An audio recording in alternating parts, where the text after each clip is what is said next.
Welcome back to another episode of The Real Deal, Founding Fathers, Part 3. I am telling you the truth about the Founding Fathers. I guess you could say exposing the truth. This stuff probably could be found on the internet, but I do know they like to cover up a lot of this stuff, and they sugarcoat it, or they'll call it speculation, or say it's rumored. No, it's true. And I want you to know the truth, because like I keep saying, we praise the wrong people in the United States society. The United States of America was not founded by a bunch of poor farmers. Those guys were all rich. They all had money. Most of them owned slaves. Many of them were Freemasons. Is there a connection with the Freemasons? Who knows? But there was a lot of them that were. And basically, I always say Freemasons are not a secret society. They're a society of secrets. But it's basically you're going to let these people, your group, get the job. Someone goes and applies for a job, and it's like your best friend, but the other guy might be more qualified. Who are you giving that job to? Of course, your best friend. That's how it goes. Now we're on to part 3. We've already talked about Jefferson and Lincoln and Adams, Hancock. Now I'm going to start out with Patrick Henry. Y'all know Patrick Henry and his famous phrase, "Give me liberty or give me death." Okay, cool. Yeah. Is that just for you? Or is that for everybody, Patrick? So, he had a wife that she had a child in 1771 after one of their kids. She started having some mental problems. She had a breakdown. And, the family even said that she was losing her mind. And they really didn't have mental capability back then. We didn't know a lot about the stuff back then. Basically, even the Kennedys had a kid that had some problems. They lobotomized her. And that was in the 40s, So we're talking 1771.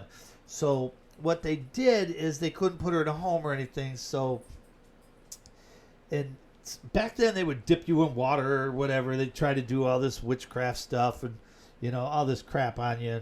Or maybe a lot of religious things.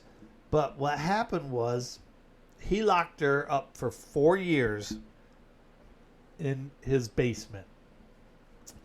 4 years he locked her up till she died.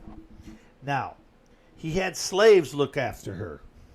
He had a special slave assigned to take out. Wait a minute.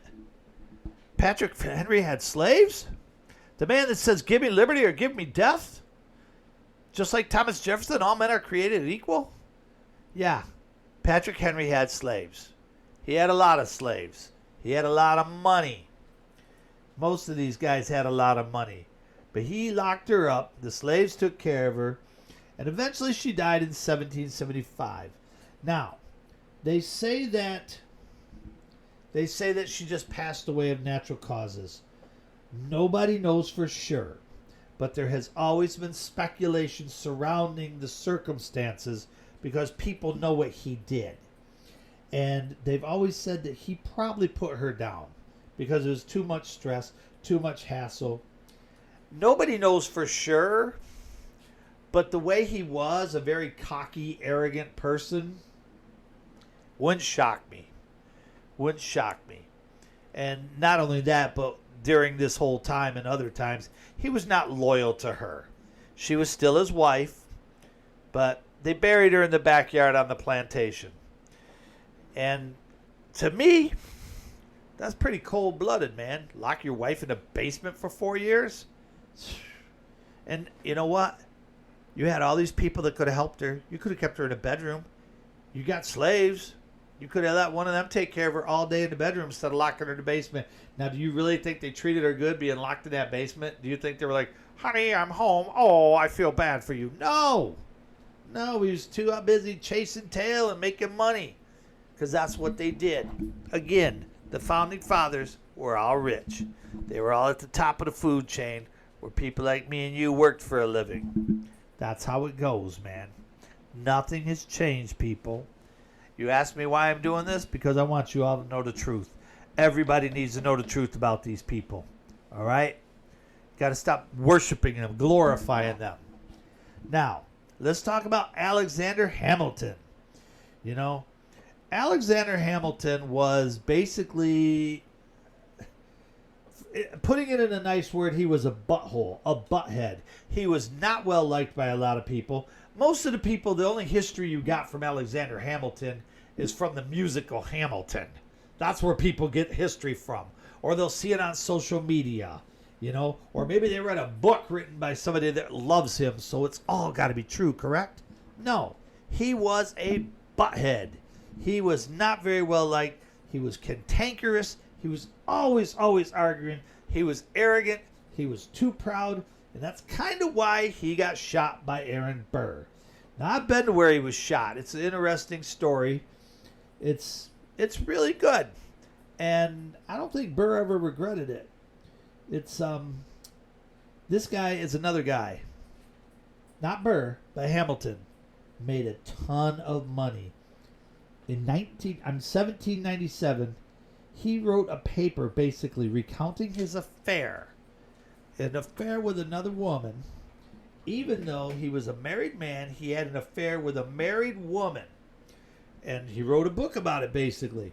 Her name was Maria Reynolds. Now, he met her in Philadelphia. He was married. And he took to her. No problem. They had a sexual fling for several months. And then her husband, I don't know where he was. He could have been at war. He could have been traveling, trying to make some money for the family. Because she didn't have much. So that's why she latched onto him so well. That's why she grabbed onto Hamilton, because he had money. And, you know, he liked her looks. So, you know. And so when he came back, he learned of the affair. So they tried to blackmail Hamilton for $1,300, which is a lot of money back then. And what they wanted too. Now, Hamilton had a good job. Hamilton made $25,000 a year in his salary, which was from the government back then. He worked for the government. That was his salary, $25,000 a year. They wanted $1,300, which was basically, you know, a third of his salary, which would be about $25,000 now in today's money. But they wanted more. They wanted to get a portion of his salary. Like I said, $75,000. Now, that was a lot of money back then. Now, let's do the calculations with inflation and everything else. And this is just the average low inflation rate. You know, what they established everything on. You know how much money that comes to? In today's money, comes to $3.2 million freaking dollars. He was getting paid by the government, and of course there were taxes, a little bit of taxes here and there. How else are they going to get the money? Where'd they get that money? They were corrupt back then. They were corrupt back then, man. You're talking $3 million. If he was doing this work today, congressmen in D.C. don't make that much. Well, not with their flat salary, but, you know, with all the money they take in and stuff, I'm sure they do. But it's $4,000 back then is what they wanted. And that's a lot of freaking money, man. These guys were overpaid. They were rich. And so what they did, the family, the Reynolds family, they went to his rivals. They went to people that didn't like him, which was most people, because he wasn't going to pay them. So they went to Thomas Jefferson and James Madison, a couple other founding fathers who had money too, but they wanted the truth. They wanted to tell them the truth so they could go after him. You know, they could use that to maybe get him to lose his job, because like I said, people didn't like this guy, man. So they revealed the truth, and then he's like, well, since they're telling everybody, I'm going to write about it. So he wrote a written confession so he wouldn't have to pay them. And there were a lot of things that came out. A lot of people started coming out of the woodwork with rumors about him, what he was doing, who he was sleeping with, who he was cheating with. And there was like a lot of his people, some of his relatives and their wives, they didn't like him. They didn't like him. Everybody went after his wife like it's her fault. So I mean, why is it his or her fault that he's cheating? But that's what they did. It wasn't his fault. He didn't do anything wrong because he's got money. He's able to kick back people. When he got into that duel with Aaron Burr, he got into it, and it was 1804. He got in a challenge. All he had to do was apologize because he said a lot of bad stuff and did a lot of bad stuff to Burr. All he had to do was apologize. But because of his pride, he was shot and killed. And now many people will say these guys were a product of the times. And they'll say, well, what would you have done if they paid you $75,000? Oh, I would have took it in a heartbeat. I mean, that's like $3 million back then. But I personally, I help people. I do it now without much. And they don't need to know it, but I'll help people. That's what I would have done then. That's what the politicians need to do now. That's what these rich people like Elon Musk, he's a trillionaire. Give all your money away. You still got more money coming in, boy. You're rich. You're a trillionaire. You can give all that money away and help people. That's what Hamilton should have did. But he didn't. And that's why he was shot and killed. And they were not a product of the times. They're like, you'll hear all the time, well, that's how it was back then. But because they're the founding fathers, so they try to put a good spin on it. And that's what they do. It's like, well, he really didn't do anything wrong. Yes, he did. It's documented.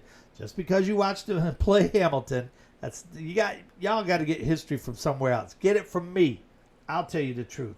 Telling them that they were just, the founding fathers and that's how it was. That's like trying to say Adolf Hitler was a good man for the things he did, even though you know what he did.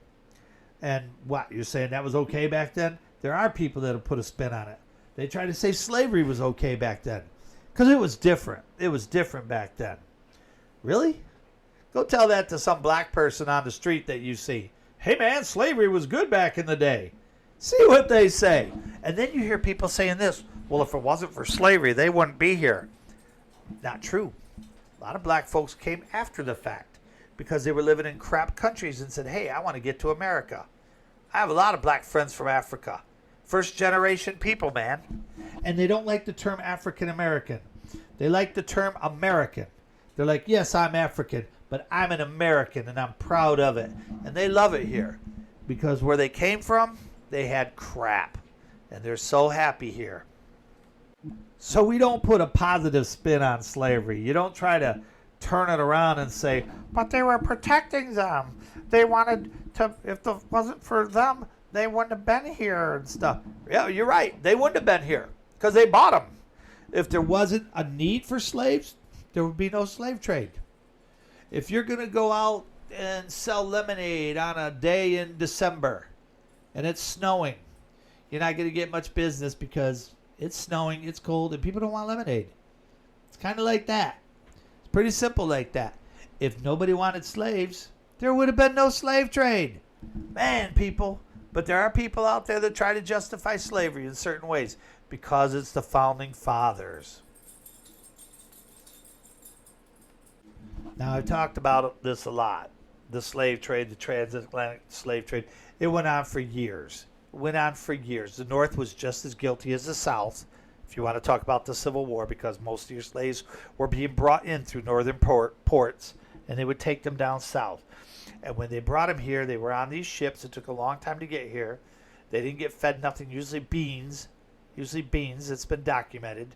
And they would rape the women. They would treat them like dirt. They didn't hurt them because that was money. And they would take advantage of them. It was horrible. They'd be on a 3-by-3 spot and be there for a month. And that's where you pooped, you peed. That's where you menstruated for the women, and that's where you slept. And that's disgusting. They didn't want to come here. People want to come here now. But, it's a little different now. Because when they come here, they're not going to be in shackles. They're not going to be whipped. They're not going to be like, go pick that cotton or whatever there was. It's not like that anymore. And it never should have been. And I'm glad we learned from it. And I'm glad that they freaking outlawed slavery. Although I'm sure there's still some forms of slavery, like low wages for certain individuals they treat like dirt. You know what I'm saying? But everybody tries to build these founding fathers up. They try to make them prodigies, And these people are flawed. They're very flawed. They're worse than just your regular people. You know, you go look up some of these ordinary people back in the day, you know, their history's out there. What did he do? He went here, he did there, he came home to his wife, he had 3 jobs, he did this. They didn't have the privilege. This country, the United States, the Founding Fathers, was started by the rich people. And that's how it is today. They are troubled individuals. They owned people, they raped them, they were unscrupulous, they were greedy, they were selfish.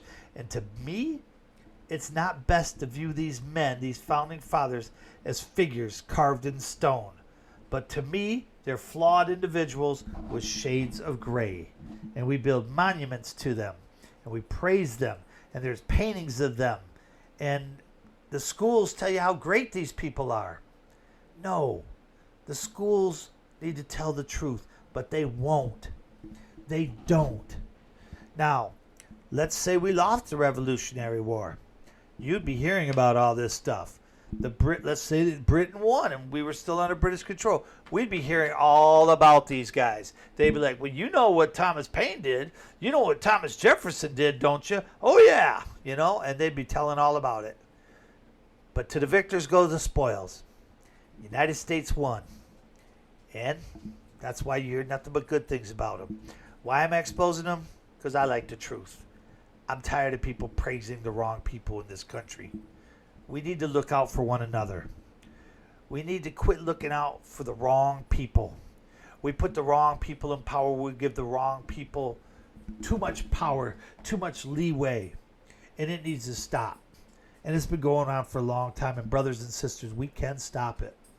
We can stop it. It's up to us, man. We can change it. We need to not let this stuff happen anymore. And the first step is knowing the truth. And we'll come back at you with step 4, part 4 of the Founding Fathers real soon. Pay attention, baby. All right, love y'all. Peace.